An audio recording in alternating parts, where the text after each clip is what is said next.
नवीन घडामोडी पाहण्यासाठी आदिवासी न्यूज अँड एंटरटेनमेंट चॅनलला लाईक करा, शेअर करा आणि सबस्क्राईब करा. आता ज्या 20 पैकी 2 संचालकांनी जे काही आमच्या विरोधात तक्रार दिलेली आहे त्या संदर्भात त्यांनी कोणत्याही पुराव्याशिवाय वादळवारा लाईव्ह आणि लोकशक्ती लाईव्ह या यूट्यूब चॅनेलवरती संस्थेची आणि तशी वैयक्तिक लेवलला माझी बदनामी होईल अशा स्वरूपाचं बातम्या प्रसारित केलेल्या आहेत.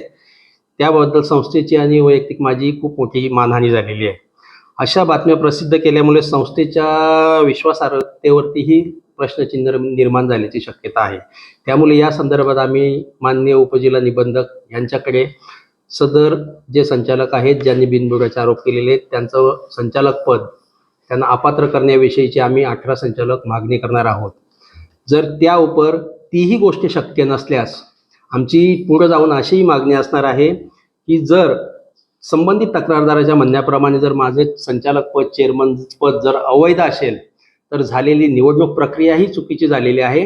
त्यामुळे संपूर्ण निवडणूक प्रक्रिया रद्द करावी, फेरनिवडणूक जाहीर करावी आणि निवडणुकीद्वारे पुन्हा नव्याने संचालक मंडळ स्थापन करावं अशी आमची 18 संचालकांची तर मागणी आहे. तशा स्वरूपाचं आम्ही निवेदन तयार केलेलं आहे. यावरच्या दोन्ही गोष्टी जरी शक्य नसल्या तर आमची त्याच्या पुढेही जाऊन एक पाऊल पुढे जाऊन आमची 18 संचालकांची ही मागणी आहे. आम्ही 18 संचालक राजीनामा द्यायला तयार आहोत. 18 संचालकांनी राजीनामा दिल्यानंतर बॉडी अल्पमतात येणार आहे. त्या आधारे बॉडी डिझॉल्व्ह करावी, फेरनिवडणूक लावावी आणि नवीन निवडणुकीद्वारे नव्यानं संचालक मंडळ स्थापन करावं अशी आमची ठाम भूमिका असणार आहे. 18 संचालक माझ्या सोबत आहेत. आम्ही केलेला कारभार अत्यंत स्वच्छ चांगला आहे. या संदर्भात जरी जिल्ह्यामध्ये काही बदनामीकारक जरी वक्तव्य बातम्या प्रसारित झालेल्या असल्या तरी जनरल सभा आताच आमची मागच्या महिन्यात झाली 26 जून रोजी.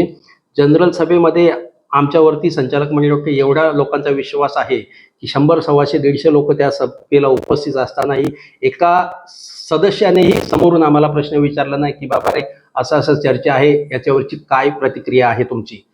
कारण त्यांना माहीत आहे की हे जे काम चाललेलं आहे आणि हे खूप चांगलं चाललेलं आहे आणि ह्या ज्या तक्रारी आणि हे मेसेज फिरतात हे चुकीचे फिरतात, ते जाणीवपूर्वक एखाद्याला टार्गेट करण्याच्या उद्देशाने फिरतात.